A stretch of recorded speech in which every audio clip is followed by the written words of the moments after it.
Hello students, in last video we have seen death of Peshwa Madhavrao. Okay, Peshwa Madhavrao died in 1772. हा paragraph आपण पाहिला होता. ह्याच्याही पुढच्या वरच्या दोन लाईन आपण रीड केल्या होत्या. आता इथूनच आपण पुढे सुरुवात करूया. The two Peshwas who succeeded Peshwa Madhavrao नेमली नारायणराव अँड सवाई माधवराव. सक्सिडेड याचा अर्थ जागा घेतली. माधवराव पेशव्यांच्या जागी जर दुसरं कोण आलं तर नारायणराव आणि सवाई माधवराव. नारायणराव यांना रघुनाथराव पेशवे जे त्यांचे काकाच होते, नारायणराव पेशव्यांचे किंवा माधवराव पेशव्यांचे काका होते, म्हणजेच नानासाहेब पेशव्यांचे भाऊ होते, त्यांनीच मारलं असं म्हटलं जातं. त्याच्या माग ती एक वेगळी स्टोरी आहे. मी तुम्हाला त्याच्याबद्दल नंतर परत कधीतरी सांगेन. तर इथे तुम्हाला इथे दिसेल हे बाजीराव फर्स्ट, बाळाजी विश्वनाथ नंतर बाजीराव फर्स्ट, त्यांचे बाळाजी इलियास नानासाहेब पेशवे. नानासाहेब पेशव्यांचेच हे रामचंद्र नानासाहेब ॲडॉप्टेड आणि हे रघुनाथराव हे नानासाहेब पेशव्यांचे भाऊ हे रघुनाथराव होते. यांनीच यांना मारलं असं म्हटलं जातं.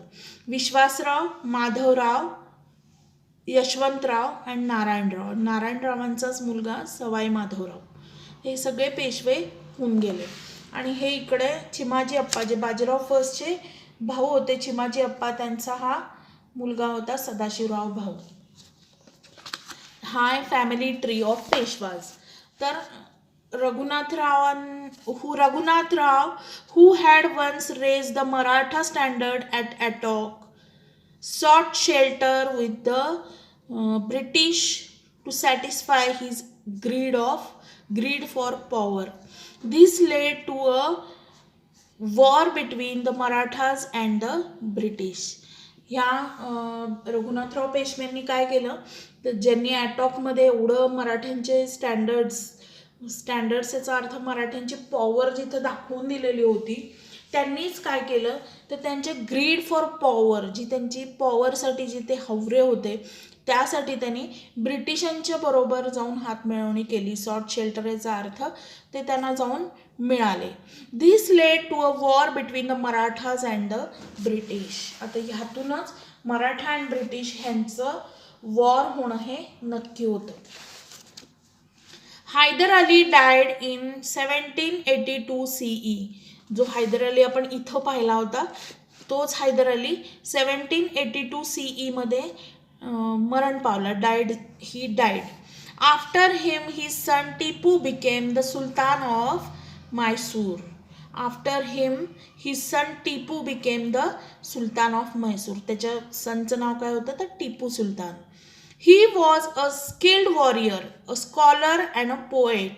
He used the competence to increase the might of his kingdom. तो हा जो हैदर अली होता, हा टिपू सुलतान होता, ही वॉज स्किल्ड वॉरियर. तो एक शिकलेला चांगला वॉरियर होता. And a scholar also. He was also scholar means intellectual and a poet also. He use his competence म्हणजे त्याच्याकडे ज्या स्किल्स जे होते ते वापरत होता. कशासाठी? To increase the might of his kingdom. He establish contact with French and shook the foundation of British supremacy. He died in 1799 CE in the battle against British. यानं काय केलं होतं, ह्याच्या स्वतःचं डोकं वापरून किंवा स्वतःचं ब्रेन वापरून यानं फ्रेंच लोकांच्या बरोबर कॉन्टॅक्ट्स एस्टॅब्लिश केले. And he shook the foundation of British supremacy. याचा अर्थ असा की शुक म्हणजे शेकचा हा पास्ट टेन्स आहे. शुक शेक केला, हादरवून सोडला. काय तर ब्रिटिश सुप्रिमसी, ब्रिटिशांचं वर्चस्व होतं ते त्यांना हादरवून सोडलं.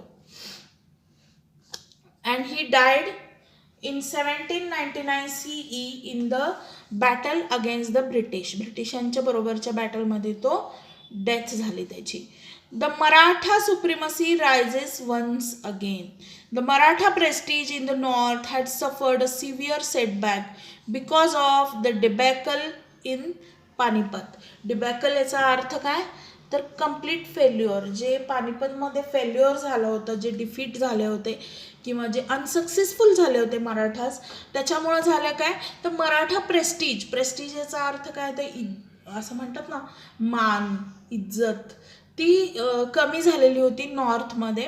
कशामुळे, तर ह्या पानिपतच्या डिबेकल याचा अर्थ कम्प्लीट फेल्युअरमुळे.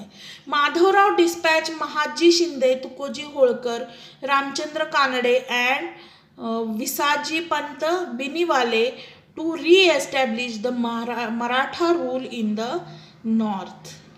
तर यानंतर माधवराव पेशव्यांनी काय केलं, महाजी शिंदे, तुकोजी होळकर, रामचंद्र कानडे आणि विसाजी पंत बिनीवाले यांना नॉर्थला पाठवलं. कशासाठी, तर to reestablish the Maratha rule in the north. Reestablish याचा अर्थ पुन्हा एकदा एस्टॅब्लिश करण्यासाठी. The Maratha army defeated the Jats, the Rohillas and the राजपूत्स.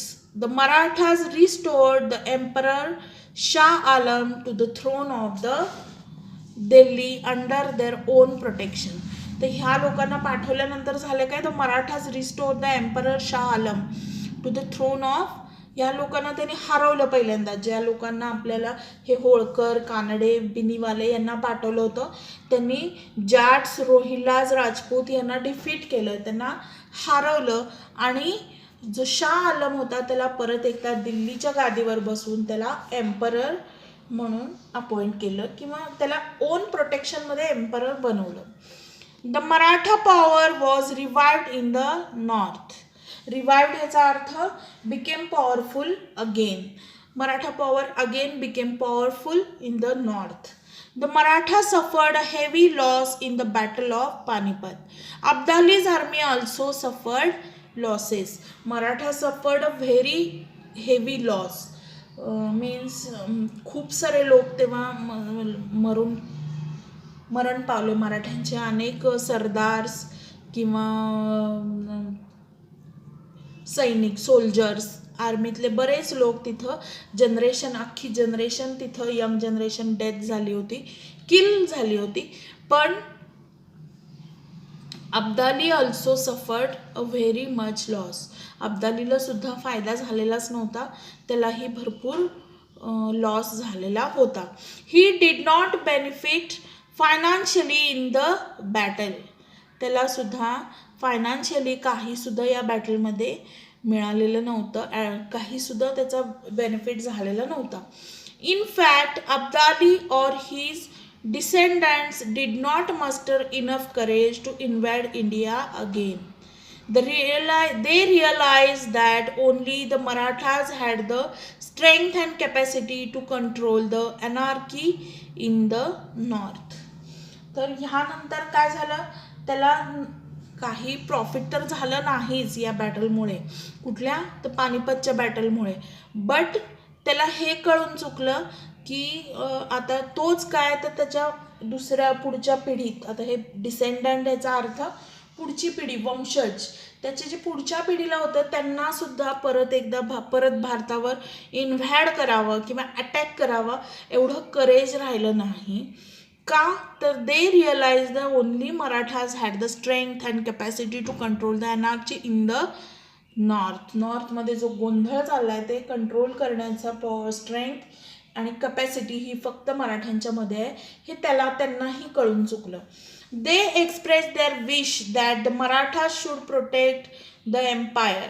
They sent a messenger to Pune to establish cordial relations. त्या अब्दालीच्या पुढच्या पिढ्यांनी, वंशजांनी काय केलं की हे कबूल केलं की तुम्हीच, मराठ्यांनीच हे दिल्लीतला गोंधळ सांभाळू शकतात हेच, आणि त्यासाठी त्यांनी कोर्डाईल रिलेशनसाठी मेसेंजर पाठवला होता, म्हणजे मेसेज घेऊन येणारा माणूस त्यांनी पुण्याकडे पाठवलेला होता. It is important to note that the Maratha overcome the great defeat at Panipat and successfully revived their supremacy in the politics of the north. Battle नंतर सुद्धा मराठ्यांनी सक्सेसफुली रिवाइव्ह याचा अर्थ to establish again, became powerful again म्हणजे revive and successfully became powerful again in the politics of north. Malharrao Holkar, Ahilyabai Holkar and Mahadji Shinde had the lion's share in all this.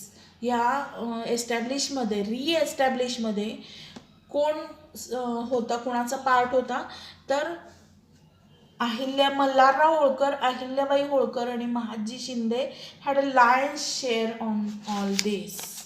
Lion's share याचा अर्थ सिंहाचा वाटा होता. तर हा आपला लेसन इथं फिनिश झालेला आहे. हा खाली फॅमिली ट्री आहे. हा परत एकदा ऑब्झर्व करा.